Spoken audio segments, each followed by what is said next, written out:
사람들이 하는 말 중에 이런 말이 있습니다. 맞은 사람은 발 뻗고 자고 때린 사람은 발 뻗고 못 잔다 하는 이런 말이 있어요. 이 말은 요셉의 형들에게 꼭 맞는 말입니다. 요셉의 형들이 과거에 동생 요셉, 정말 힘없고 약한 그 아이를, 나이도 어린 아이를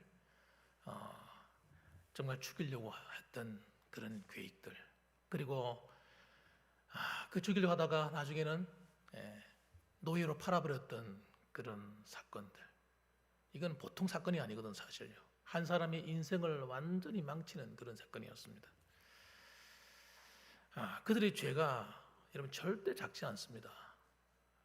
애굽의 노예로 팔아버렸는데 그것도 은 20냥에 팔아버려서 또 아버지한테 가서는 아버지한테 짐승에게 물려 죽었다고 이렇게 거짓말을 하고, 아버지가 그냥 음부에 내려가는 것과 같은 고통을 겪으면서 마음 아파하고 울었던 그런 기억들, 슬피 울었다.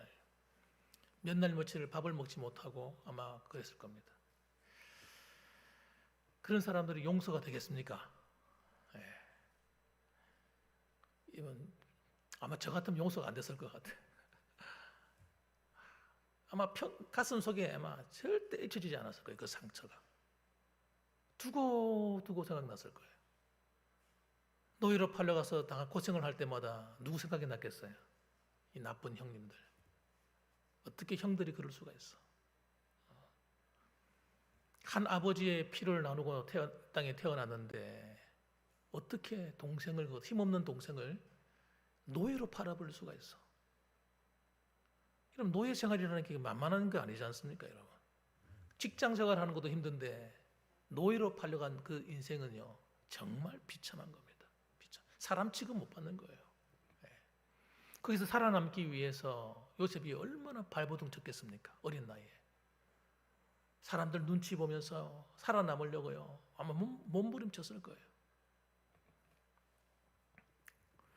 그게 어떻게 잊혀질 수 있겠어요? 그게 잊혀지지 않는 거예요. 가슴에 깊이 대모처럼 박혀 있었을 겁니다. 용서가 안 되는 겁니다. 정말 나쁜 사람들이죠. 그 형들이 어떻게 그럴 수가 있습니까? 요셉은 온실 속의 화초예요. 온실 속의 화초. 정말 아버지밖에 모르고요, 아버지 그늘 안에 붙어서 아버지 말씀 들으면서 아버지 인도함 받고 아버지가 시키는 대로 하고, 여기 가서 심부름하라면 여기 가서 심부름하고, 정말 아무것도 모르는 아이예요. 세상 물정 모르는 아이. 그러니까 그런 아이가 그런 고난을 당했기 때문에 그 충격은요 보통 사람하고는 비교가 안 되는 겁니다. 어마어마한 겁니다.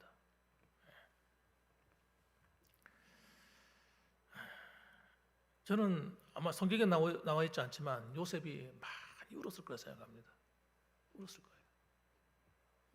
많이 힘들고 괴로워서 울었을 것이고, 배신에 마음이 아파서 상해서 울었을 것이고, 아버지가 보고 싶어서 울었을 것이고, 그 어린 나이에 아버지가 보고 싶었을 거예요.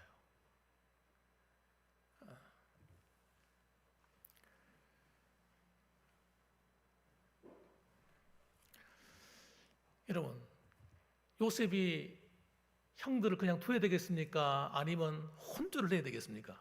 여러분 어떻게 생각하세요? 여러분이 한번 결정을 한번 해보세요. 지금 이제 아버지가 돌아가셨어요. 야곱이 이제는 죽고 장사 다 끝내고 이젠 아버지도 사이 없고, 요셉과 그 형들만 딱 남았습니다. 어떻게 해야 되겠어요, 이거? 좀 본때를 좀 보여줘야 되지 않겠습니까? 한번 말씀해 보시라니까요. 여러분 어떻게 할까요? 얼만 죽여놔야 되지 않겠어요? 어떻게 동생을 그렇게 괴롭힐 수가 있냐고요, 도대체. 아무리 믿다 해도 그렇게 미워할 수가 있냐고요. 사람을 죽이려고 할 만큼 미워할 수가 있냐고요. 정말 인간성이 나쁜 사람들입니다, 이 사람들은요. 그런데 여러분, 이걸 누가 제일 많이 느끼는 거예요? 그의 형들이 느끼는 거예요. 큰일 났다, 이거 이제 우리를 지켜주던 아버지가 죽었기 때문에 틀림없이 요셉이 우리를 그냥 두지 않을 것이다.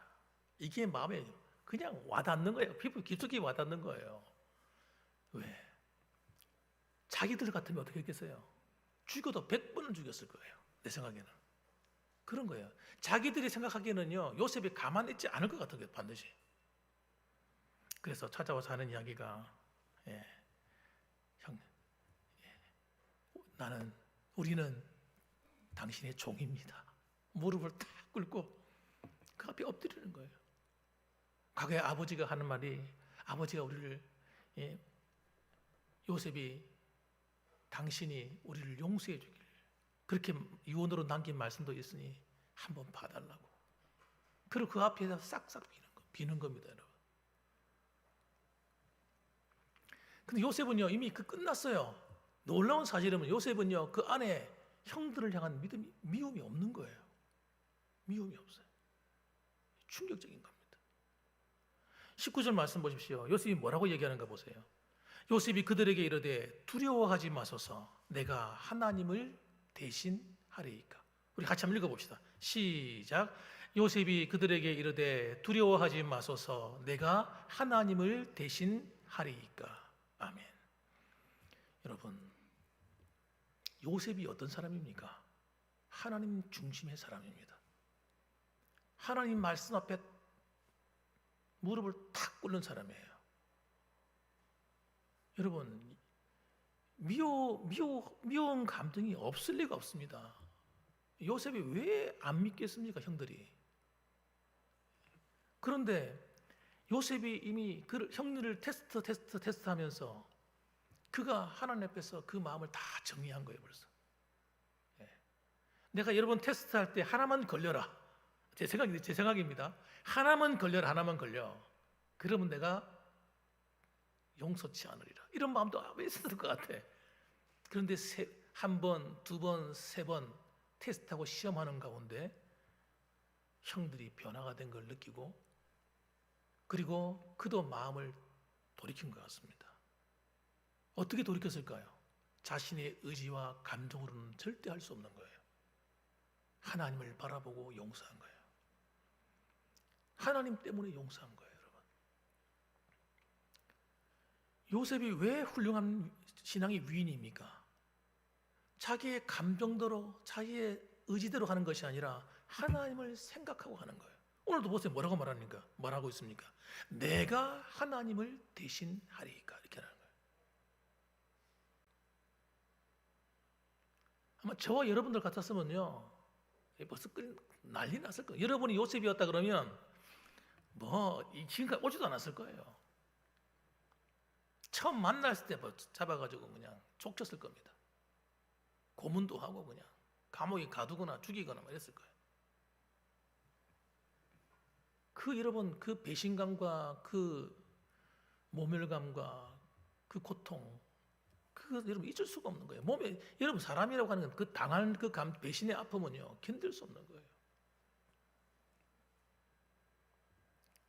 하나님을 내가 대신하리니까. 우리가 신앙생활 하면서 이런 자세를 가져야 됩니다. 내가 하나님을 대신하리니까. 하나님이 심판하시고 하나님이 하실 건데, 그걸 알면요, 하나님의 섭리를 알면 우리는 여러분 머리 참게 굴릴 필요도 없고 우리가 나서서 할 필요가 하나도 없다는 사실을 알게 됩니다. 신앙생활에서 인간관계든 뭐든지 간에 여러분, 하나님이 계시다는 사실을 정말 믿는다면, 그 하나님이 온 천하 만물을 창조하신 분이시고, 그 하나님이 나의 아버지시고 나의 왕이시고 내 주인이시고, 그분이 지금도 모든 인생을 다스리고 섭리하신 하나님이라는 사실을 믿는다면, 내가 나서가지고 심판할 필요 없는 거예요. 끝난 거예요. 벌써 하나님이 다 알아서 하시는 거예요. 이걸 모르니까 어떻게 내가 나서서 하는 거예요. 그러다가 어떻게 되는 거예요? 나도 죽는 거예요. 같이 영적으로 같이 죽어버리는 거예요.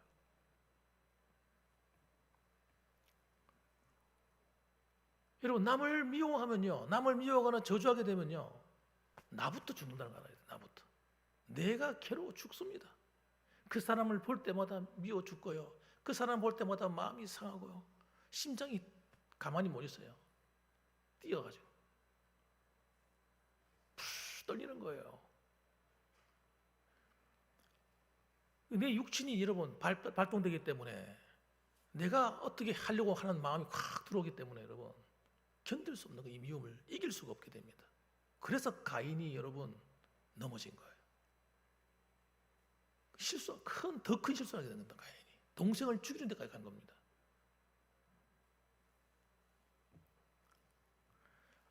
내가 하나님을 대신하리이까? 내가 하나님 앞에서 득죄할 수 없다는 거예요. 예. 이 신앙이 여러분 보통 믿음이 아닙니다. 하나님 앞에 머리를 탁 숙이잖아요, 요셉이.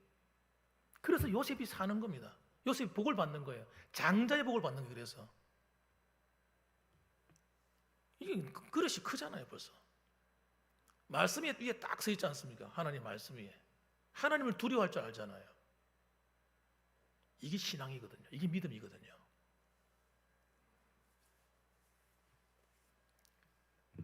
우리도 하나님의 섭리를 믿지 않는다면요, 어떻게 하게 됩니까? 악으로 갖게 됩니다. 어쩔 수 없어요. 내 안에 그 믿음이 없으면, 하나님이 지금도 일하고 있다는 믿음이 없으면, 내가 안 갚아도 하나님이 갚으신다는 이런 생각이 없으면요, 내가 갚아야 되기 때문에 내가 악을 악으로 갚다가 나도 영적으로 넘어지고 함께 무너지는 거예요.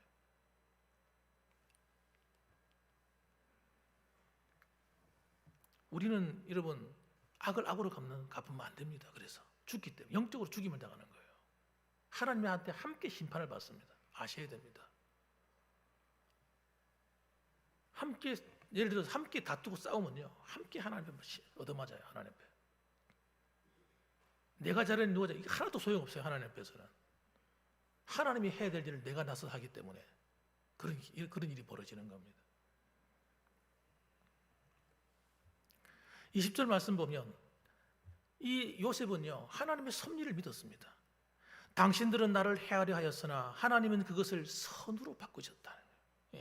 선으로 바꾸사 오늘과 같이 많은 백성의 생명을 구원하게 하시려 하셨나니. 해석을 어떻게 하냐? 좋게 해석하고 있잖아요. 정반대로 해석할 수 있거든요. 내가 힘이 없어서 과거에는 내가 이렇게 팔려오고 수치를 당했는데 이젠 하나님 복수할 수 있는 힘을 주었구나. 여러분 생각하기 나름이라니까요. 안 그렇습니까? 드디어 하나님이 내가 복수할 기회를 주셨네. 이번에 한번 내가 묵사발을 만들리라.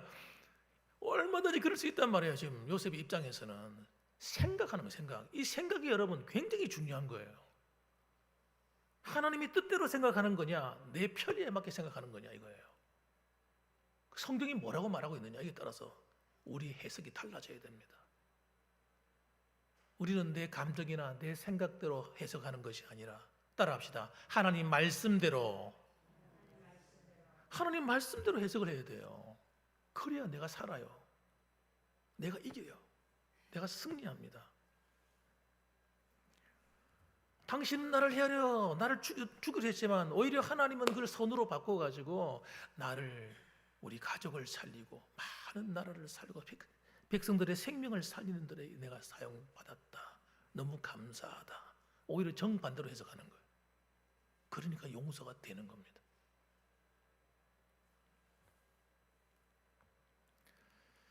그래서 그렇게 형들을 위로합니다. 근데 형들이 그 위로를 받았을까요? 안 받았을까요? 못 받습니다. 수준이 안 되는 거예요, 여러분. 그걸 진짜 받아들이지 못하는 거예요. 왜? 그들이 요셉의 신앙의 수준에 못 따라오는 거예요. 아직도 부족한 거예요, 아직도. 그러니까 그 말 듣고 가서도 불안에 떱니다, 이 사람들은. 그 말 듣고 가서도 불안해. 앞에서 이렇게 말해놓고 뒤에 가서 뒤통수 치는 거 아니야? 이러면서.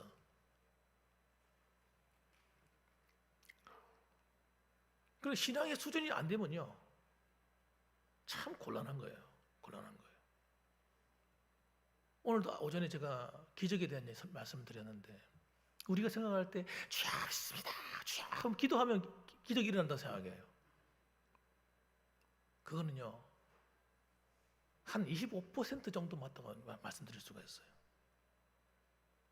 하나님 말씀대로 순종하는 믿음이 없으면 여러분, 우리의 삶에 기적이 일어나도 도움이 안 됩니다. 도움이 안 돼요. 그래 놓고 그 응답받았잖아요. 하나님 말씀에 순종하는 믿음이 안 되는 사람도 내가 복을 받잖아요. 그 복 받는 것 때문에 손해봅니다. 그래 놓고 내 마음대로 또 사는 거예요. 야 봐라, 이렇게 적당히 살아도 하나님 복을 주시네, 적당히 살면서 기도해도 내 살만하네, 이래가지고요 계속 불순종하는 삶을 삽니다. 그 복이 아닙니다. 그 복이 아니에요.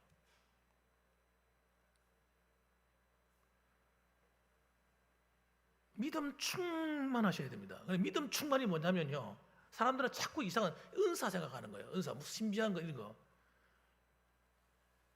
사도행전에서 7지서를 믿음 충만하고 성령 충만하다 말할 때 그 믿음 충만이 뭐냐면요, 하나님 말씀 앞에 다 거꾸로진다는 얘기를 하는 거예요. 그래서 하나님이 그들을 붙드시는 거예요. 이 사람들은 축복하고 능력을 주어도 감당할 수 있겠구나 생각하는 거예요. 하나님 말씀 앞에 다 무릎 꿇지 않는 그런 신앙은요, 은사를 주고 능력을 주면요 오히려 그 사람 다 망한 길로 가는 겁니다. 그것 때문에 교만해지고요, 그것까지 거들먹거리고요, 교회를 시끄럽게 하고,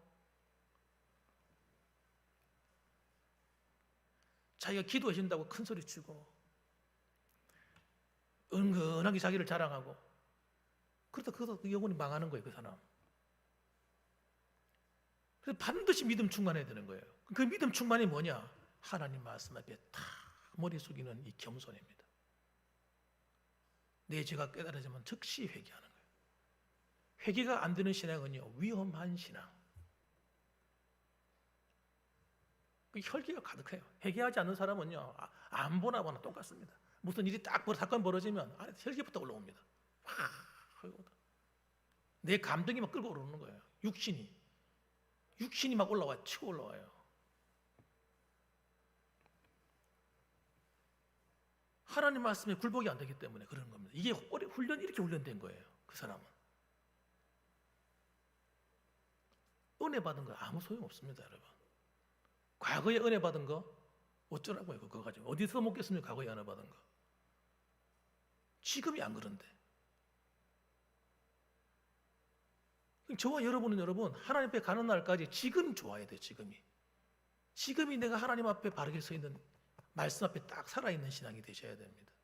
그러면요 하나님이 여러분의 인생을 책임지고, 여러분의 가정을 책임지고, 자녀들을 책임지고, 하나님이 다 알아서 합니다. 그래서요 스트레스가 없어요.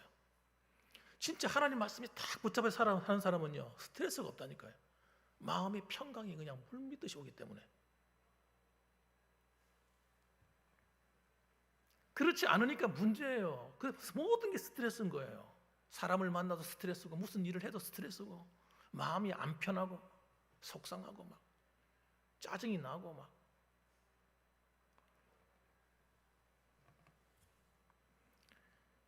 그래서 여러분, 요셉이 그 믿음의 수준이 올라와 있단 말이에요. 저는 요셉의 이 신앙의 수준이 야곱의 그 믿음을 그대로 물려받았다니까. 신앙이 다 수준이 올라와 있는 거예요. 저는 이걸 뭐라고 말하느냐, 따라합시다. 믿음의 정상에 섰다. 믿음의 정상에 딱 서 있는 거예요. 그래서 밑으로 딱 내다보는 거예요. 여러분, 이런 신앙이 되셔야 됩니다. 밑에서 신앙이 안 자라가지고 밑에 딱 위에 어디가 이제 안 보여. 여러분, 골짜기에 있으면요 사방이 안 보입니다. 갇혀가지고. 제가 예전에 등산을 하러 갔는데 김해에 있는 어떤 산을 등산하러 갔어요. 그때 교회에서 같이 갔나 기억이 안 나는데 갔는데 길을 잃었어요. 가다 보니까 골짜기를 따라 올라가는데 길이 없는 거예요. 어디도 길이 없는데 사방이 어딘지 모르겠어요. 뒤에서는 까마귀가 한 마리가 따라오는 거예요. 따라오면서 깍. 와, 이게 여러분, 아무도 없는데 혼자 길을 잃었는데요. 까마귀가 깍 그래요. 한 번 됐는데 날 따라오면서 깍깍 하는 거예요. 그럼 제가 기분이 어떻습니까? 오싹합니다. 진짜 오싹해요. 와, 그럴 때 내가 어떻게 될까 하는데 하나님이 지혜를 딱 주시더라고요. 높은 곳으로 올라가라, 무조건. 그래가지고요 그 골짜기에서 하여튼간 길은 없는데 막 헤매이면서 그냥 제일 높은 곳에 올라갔어요. 높은 데 딱 올라가니까요 길이 있더라고요. 그 희한하대. 높은 데 올라가는 길이 있어. 산으로 딱 정상에 딱 올라가는데 그때 길이 쫙 나 있는 거예요. 그 위에서 딱 보니까 내려가는 길이 보이고 내가 어디로 가야 될지도 다 보이는 거예요. 신앙이 여러분 믿음의 정상에 딱 서면요 다 보입니다. 다 보여요. 내가 어떻게 해야 될지 어디로 가야 될지 여러분 다 보입니다. 근데 그 믿음의 정상에 오르는 길이 어떻게 올라가는지 아세요? 여러분 저는 지금 나이가 지금 62인데 제가 지금 와서 깨달은 거예요. 하나님 말씀을 순종해서 그 말씀을 붙들고 기도하고 회개하고 별거 아닌 거 아니잖아요, 그죠? 그거 뭐 다 하는 거 혹시 아닐까? 다 하는 거 아니더라고요. 목사님이니까 다 하고 장모님이니까 다 하고 권사님들이 다 하는 거 아니더라고요. 그 말씀 붙들고 내가 회개하고 이렇게 살아가니까요 보이는 거예요. 내가 선한 일을 한다고 다 선한 일이 아닌 거 아셔야 돼요, 여러분. 하나님이 하라고 할 때 해야지. 내가 무조건 남 도와준다고 선한 일이 아닙니다. 도와주는 게 그 사람 망하게 하는 길이에요. 예. 기도해줘야 될 때 기도해줘야지. 아무나 막 기도해야 되는 게 아니라 하나님이 감동을 줘서 기도해라 할 때 기도해줘야지. 아무나 막 기도해줘. 아무나 기도해도 될 문제가 아닙니다, 여러분. 신방도 하나님이 막 신방 그렇게 말씀 안 하세요. 신방 가야 될 때 신방해야지. 신앙의 정상에 오르면요 보인다니까요. 그래서 여러분 초대교회 사도행전의 그 집사님들이 그렇게 훌륭하게 쓰임 받았던 이유를 제가 이제 깨달은 거예요. 아, 저분들이 그냥 은사 좀 받았다고 쓰임 받은 게 아니구나. 하나님 앞에 순종을 하는구나, 이 사람들이. 그러니까 성령이 빌리 같은 사람은요 공간 이동을 시켜버립니다. 공간 이동을 시켜버려. 급하니까 쓰려고. 에티오피아 네시한테로 가던 공간 이동 시켜버려요. 여러분 하나님이 우리를 사랑하시는 방법이 뭔지 아세요? 우리를 고난을 통해서 말씀으로 가도록 만드는 겁니다. 그러면요 내가 사는 거예요. 그게 고난이 아니고요 그게 축복인 겁니다. 축복. 그 중에 한 가지가 뭐냐면 남을 용서하는 거예요. 용서는 절대 쉽지 않습니다. 따라합시다. 용서가 쉽지 않더라. 다 쉬우신가 보네요. 저는 해봤는데 안 쉽더라고요, 용서가. 지금은요, 제가 죄송합니다. 지금은요, 누가 나한테 뭐 어떻게 행동해도요, 제가 나한테 누가 실수할 때 있거든요, 나한테. 그러면 제가 화가 안 납니다. 예전 같으면 내가 기분이 굉장히 나빴을 거예요. 와, 저 사람이 왜 저러지? 저분이 실수하네, 나한테. 목사님들 가운데도 그런 분이 계세요. 나한테 실수하시는 거예요. 좀 저러시면 안 되는데 앞뒤가 안 맞는 말을 하시네. 그럼 제가 여러분 그분들을 하나님의 은혜로 받아줄 수 있는 힘이 생겼어요. 여러분 용서라고 하는 건 여러분 진짜 쉽지 않습니다. 아무나 하는 게 아닙니다. 믿음의 정상에 올라가 있는 성도들이 할 수 있는 거예요. 그런데 그걸 해내야 됩니다. 왜? 안 하면 내가 죽기 때문에. 그래서 성경 곳곳에 보면요. 주님께서 뭐라고 말씀합니까? 용서해라. 심지어는 주기도문에도 뭐라고 해요? 우리가 우리에게 죄 지은 자를 사하여 준 것 같이 우리 죄를 사하여 주옵시고 라고 기도하라는 거예요. 남을 용서하지 않으면 안 됩니다. 나한테 억만 죄를 지었다 용서해야 됩니다. 그래야 내가 삽니다. 마태복음 6장 14절 말씀 보면 너희가 사람의 잘못을 용서하면 너희 하늘 아버지께서도 너희 잘못을 용서하시려니와 너희가 사람의 잘못을 용서하지 아니하면 너희 아버지께서도 너희 잘못을 용서하지 아니하시리라. 이 말은 하나님 우리를 저주하는 말이 아닙니다. 우리를 위해서 하는 말이에요. 우리를 위해서. 용서하지 않으면요 미워하게 되기 때문에 미움은 뭡니까? 살인하는 죄가 되고 하나님의 말씀을 정면으로 어기는 죄입니다. 정면으로 어기는 거라고요. 그럼 어떻게 되느냐?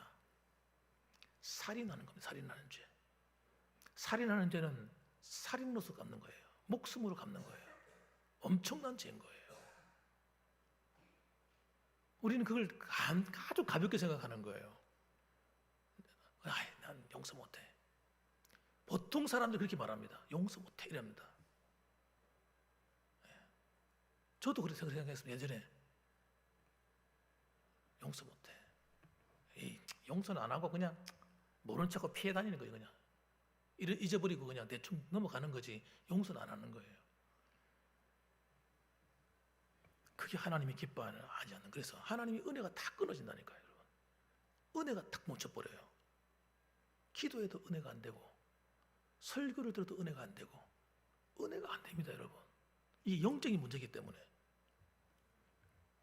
그래 마태복음 6장에서는요 주님께서 그 얘기 해놓고 또 뒤에 또 얘기한다. 용서하라고. 이게 용서하지 않으면 뭐가 역사하냐면요 불법이기 때문에 귀신인 악한 영이가 딱 달라붙어 버려요. 악한 영이 딱 달라붙어 가지고요 나로 하여금 내 마음을 계속 충동질합니다. 흥분시킵니다. 굉장히 마음에 내 안에 독이 오르도록 만듭니다. 마치 뱀이 독을 품듯이 우리를 그렇게 만드는 거예요. 그럼 어떻게 은혜가 되겠어요? 영적으로 죽는 거예요. 그거는 못할 짓인 겁니다, 여러분. 그걸 하나님은 아시는 거예요. 마귀한테 이용당하게 되기 때문에. 그래서 우리는 용서해야 돼요. 용서를 넘어서 어떻게 해요? 따라합시다. 원수까지도 사랑하라. 하나님 그건 진짜 안 되는 일인데요. 아니 용서라는 말 듣고 좀 용서를 좀 하겠는데 아니 원수까지 사랑하라니요, 하나님. 그건 좀 생각 좀 해봅시다, 하나님. 잠깐 생각 좀 해보세요, 하나님. 그건 아니지 않습니까? 그런데 오늘 본문의 말씀 보니까 뭐라고 얘기합니까? 말씀에 뭐라고 얘기해요? 요셉이 하는 이야기가 이렇게 얘기합니다.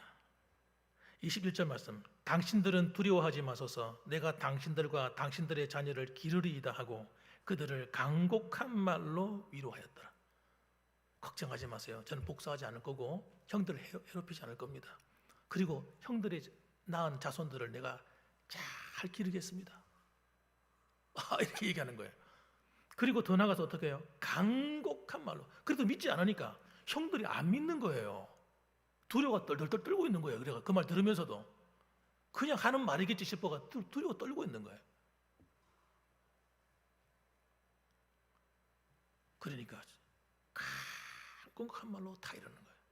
내가 절대 그러지 않을 테니까 형님들 마음 푸시라고. 걱정하지 마시라고. 자식들도 내가 잘 키우겠다고. 이게 축복하는 겁니다. 축복. 좋게 갚는 거예요. 말로만 축복하는 게 아니라 행동으로. 과거에 자신은 목숨을 위협받고 노예로 팔려왔지만 그러나 당신의 자녀들은 내가 잘 길러서 보호해 주겠다고. 그렇게 축복으로 갚는 거예요. 그래서 여러분 이 사랑은요 굉장히 중요한 겁니다. 이게 여러분 우리를 살리는 겁니다. 사랑을 할 때 여러분 하나님의 모든 축복의 문이 다 열려버립니다. 은혜의 문이 다 열려버립니다. 내 마음에 평강이 막 들어오고요. 우리 신앙이 성장해버려요. 성장해버려요. 성장. 따라합시다. 우리 믿음이 성장한다. 그러면요 누구를 만나도 어떤 사람을 만나도 있잖아요. 다 감당할 수 있습니다. 기분 나쁜 일이 어디 있습니까, 여러분? 다 이해가 돼. 하나님이 섭리하신 하나님 내가 믿고 있는데. 그래서 요한일서 보면요, 요한일서 보면 이 요한이 기가 막힌 말을 합니다. 뭐라고 얘기를 하냐면 이렇게 얘기합니다. 사랑하지 아니하는 자는 하나님을 알지 못하나니 이는 하나님은 사랑이심이라. 다시 한번 읽어볼게요. 사랑하지 아니하는 자는 하나님을 알지 못하나니 이는 하나님은 사랑이심이라. 그러니까 우리의 신앙이 여러분 사랑이라는 것을 여러분 어떻게 생각하냐면 이렇게 생각합니다. 우리가 연인을 생각하듯이 사랑을 생각합니다. 또 돈 내기식이 사랑을 생각합니다. 이 사람이 나한테 이만큼 해주면 나도 이만큼 해주고, 저 사람이 나를 좀 좋아해주면 나도 저 사람 좋아해주고, 이런 수준의 사랑을 생각하는 거예요. 여러분 그거는 여러분 사랑이 아닙니다.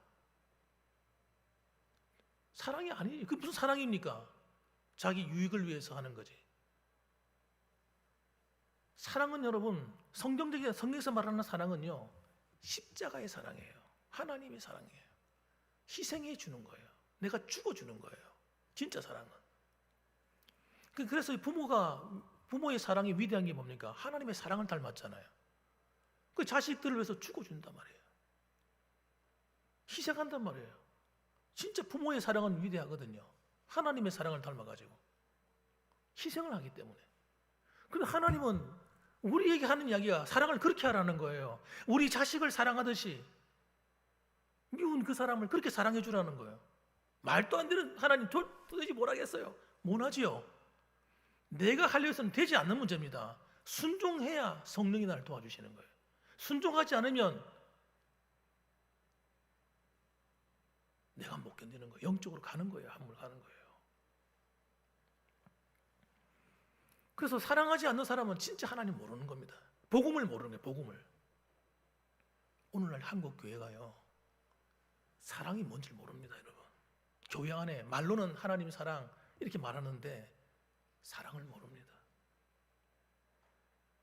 그래서 여러분, 교회 안에 미움이 넘쳐나고요, 다툼이 넘쳐나고요,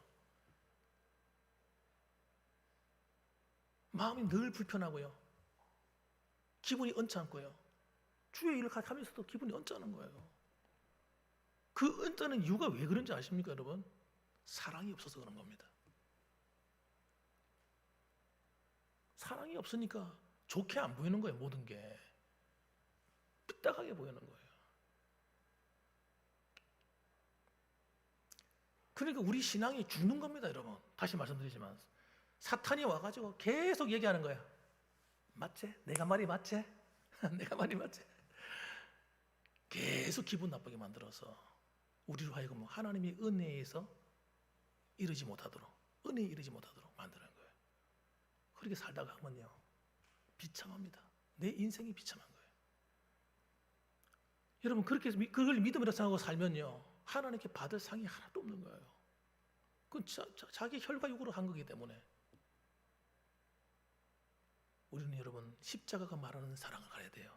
내가 죽고 상대방을 사는 길로 가야 됩니다. 살려야 됩니다, 여러분. 죽이면 안 됩니다.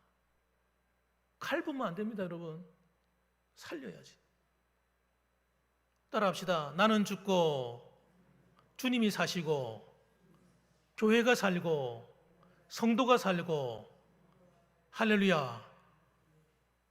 그게 복음이에요. 복음. 절대 마귀한테 속지 마세요. 마귀가 얼마나 거짓말쟁이, 거짓의 압이라잖아요. 이스라엘을 다 속여서 망쳐놨어요. 남쪽들을 전부 다 속여가 망쳐놨어요. 가짜 신앙으로 다 교체해가지고. 오늘날 성도들도요, 뭐가 진짜 신앙인지 모르도록 전부 다 섞어가지고요, 인간적인 걸로 다 옮아매가지고요, 진리가 아닌 걸 갖다 먹여가지고 다 죽여놓는 거예요, 성도들을. 자, 저는 그걸 볼 때마다 입에서요, 거룩한 욕이 나옵니다. 누굴 향해서? 마귀를 향해서. 이 못된 마귀, 이 못된 마귀. 사랑하는 우리 성도들을 괴롭히고 속이고 멸망시키려고 하는 못된 마귀 새끼들.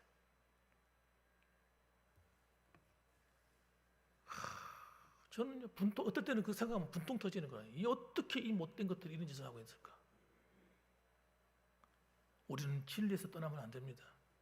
그래서 오늘 요셉이 가지고 있는 그 하나님 중심에 딱 서 있는 그 신앙을 저도 여러분도 함께 여러분 누리며 사시기를 주님의 이름으로 축원합니다. 그래서 하나님의 은혜가 여러분과 함께하는 이 한 주간이 되시고, 오늘도 여러분 우리의 감정에 속지 말고 하나님 말씀의 이름을 세워가는 복된 한 주간 되시기를 주님의 이름으로 축원합니다. 아멘. 기도하겠습니다.